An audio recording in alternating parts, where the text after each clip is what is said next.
Okay, so our next story is called The Traveling Musicians. So again, we're going to be reading one of these English fairy tales. Okay, so stories that are told with a meaning. So there's always a meaning to these stories. So this next story is called The Traveling Musicians. So let's read together. Okay, the title is The Traveling Musicians. So you can read with me. The Traveling Musicians. An honest farmer had once an ass that had been a faithful servant to him a great many years, but was now growing old and every day more and more unfit for work.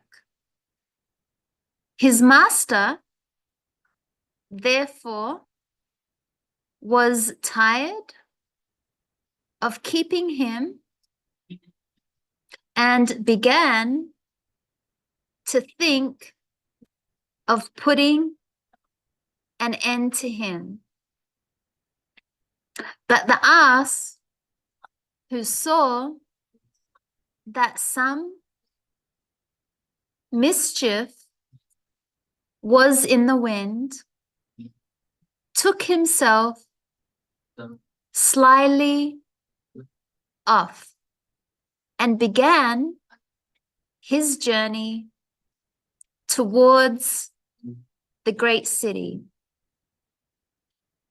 For there, thought he, I may turn musician.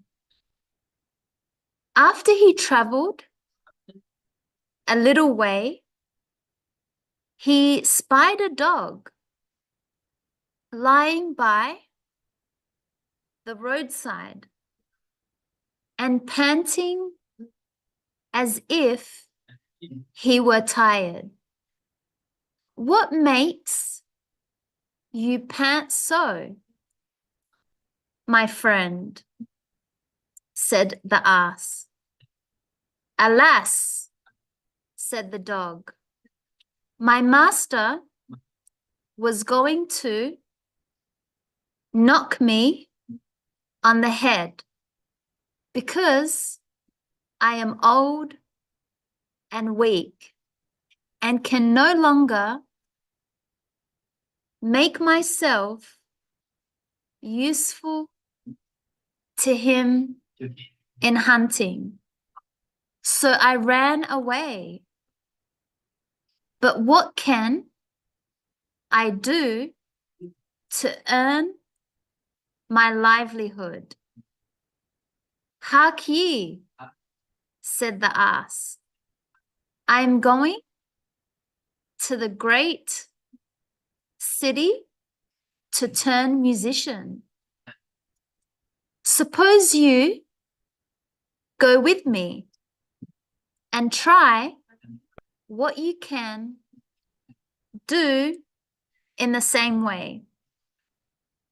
The dog said he was willing, and they jogged on together.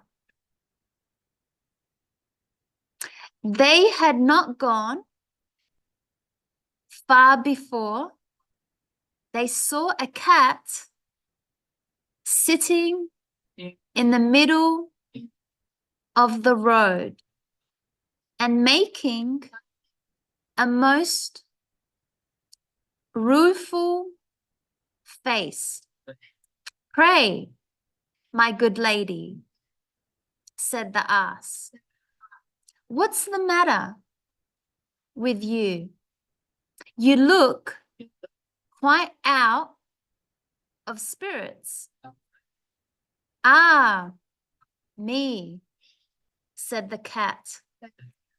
How can one be in good spirits when one's life is in danger, because I am beginning to grow old and had rather lie at my ease by the fire than run about the house after the mice.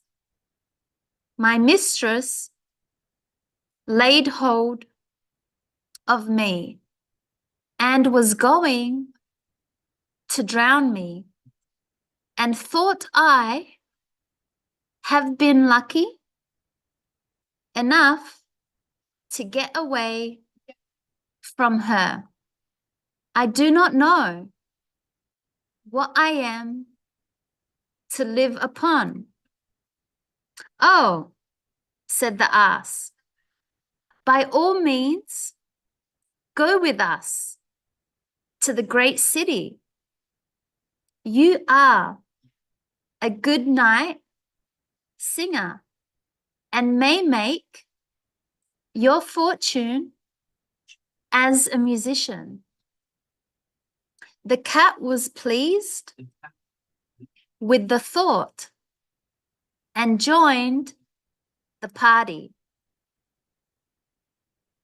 Soon afterwards, as they were passing by a farmyard, they saw a cock perched upon a gate and screaming out with all his might and main. Bravo, said the ass. Upon my word, you make a famous noise. Pray, what is all this about? Why, said the cock, I was just now saying that we should have fine weather for our washing day, and yet my mistress and the cook don't thank me for my pains, but threaten to cut off my head tomorrow and make broth of me for the guests that are coming on Sunday. Heaven forbid, said the ass. Come with us, Master Chanticleer. It will be better at any rate than staying here to have your head cut off.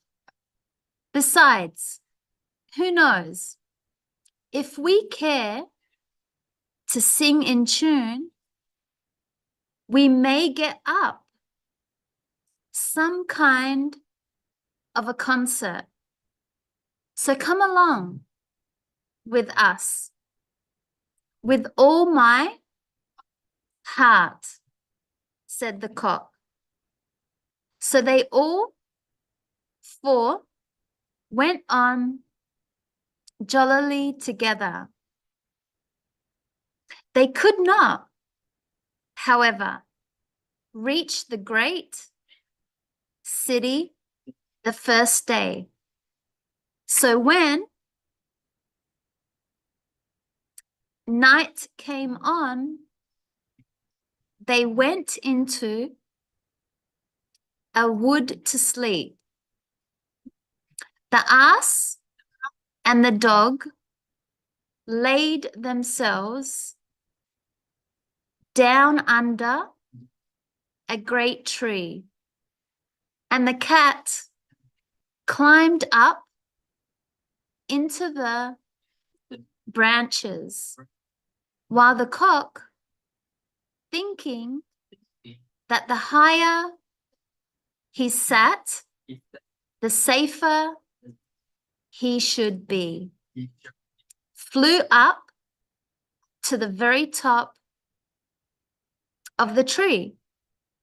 And then, according to his custom, before he went to sleep, looked out on all sides of him to see that everything was well.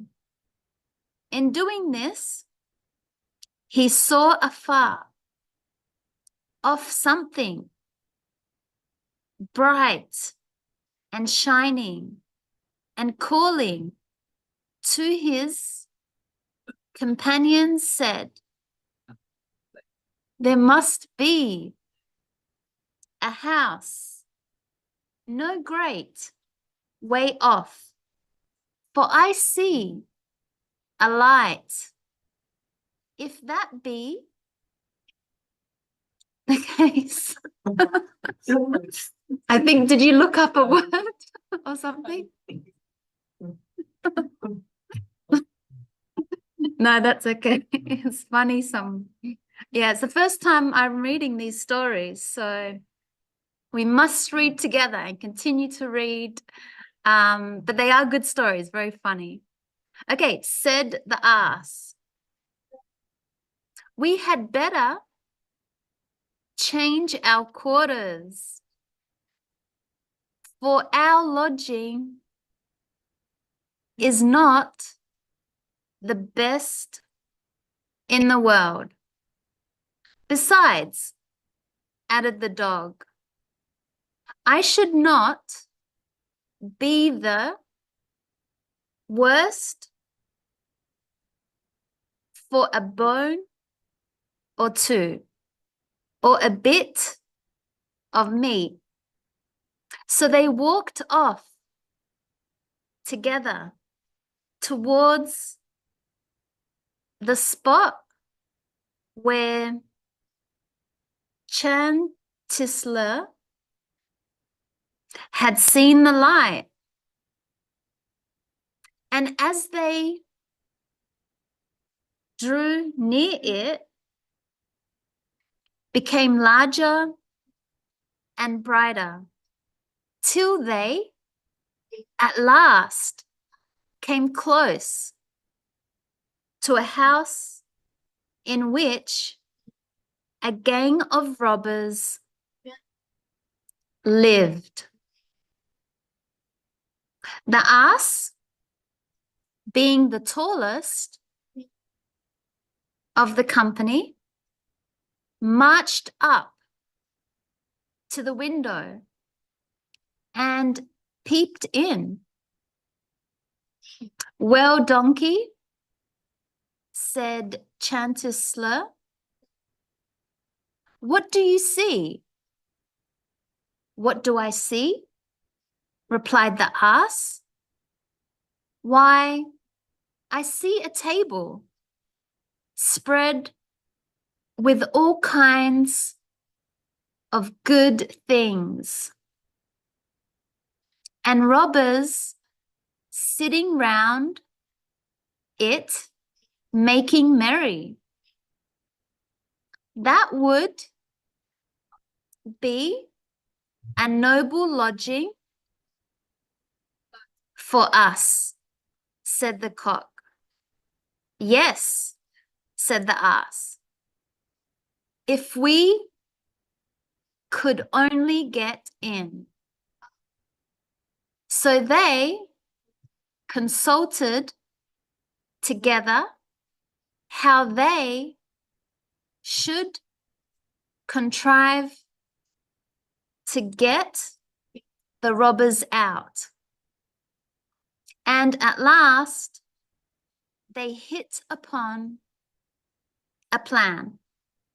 The ass placed himself upright on his hind legs, with his 4 feet resting against the window. The dog got upon his back. The cat scrambled up to the dog's shoulders, and the cock flew up and sat upon the cat's head. When all was ready, a signal was given, and they began their music. The ass brayed, the dog barked, the cat meowed, and the cock screamed, and then they all broke through the window at once and came tumbling into the room. Tumbling into the room. Amongst the broken glass, with a most hideous clatter. The robbers, who had been not a little frightened by the opening concert, had now no doubt that some frightful hobgoblin had broken in upon them and scampered away as fast as they could. The coast once clear, our travellers soon sat down and dispatched what the robbers had left with as much eagerness as if they had not expected to eat again for a month. As soon as they had satisfied themselves, they put out the lights, and each once more sought out a resting place to his own liking. The donkey laid himself down upon a heap of straw in the yard. The dog stretched himself upon a mat behind the door. The cat rolled herself up on the hearth before the warm ashes, and the cock perched upon a beam on the top of the house. And as they were all rather tired with their journey, they soon fell asleep. But about midnight, when the robbers saw from afar that the lights were out and that all seemed quiet,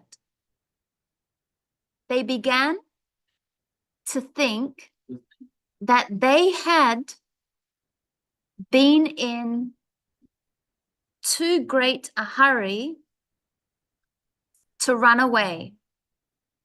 And one of them,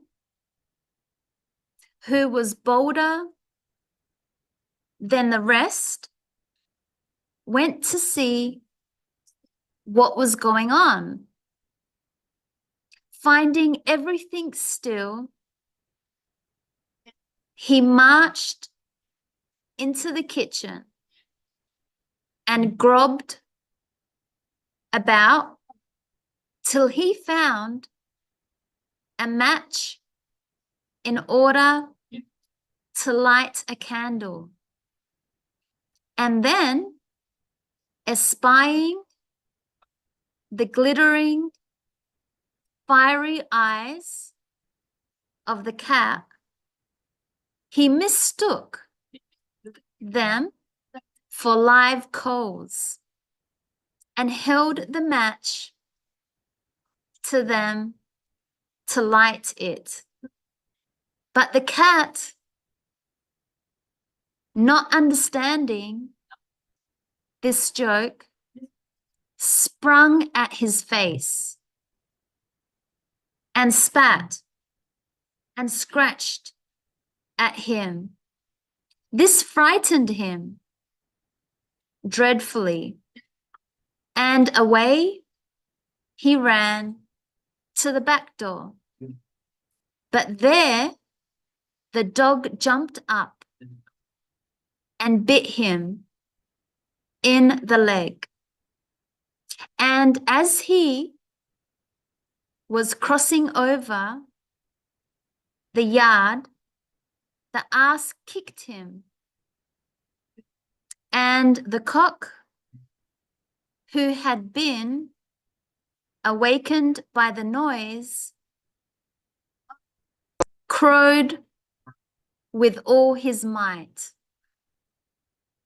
At this, the robber ran back as fast as he could to his comrades and told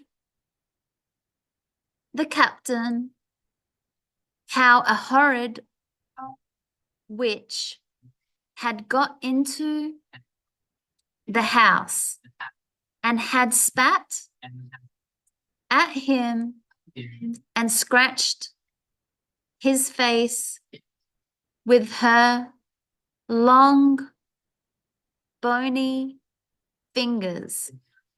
How a man with a knife in his hand had hidden himself behind the door and stabbed him in the leg. How a black monster stood in the yard and struck him with a club. And how the devil had sat upon the top of the house and cried out, "Throw the rascal up here." After this, the robbers never dared to go back to the house. But the musicians were so pleased with their quarters that they took up their abode there. And there they are, I dare say, at this very day. Okay, so that's the story that we just read that was called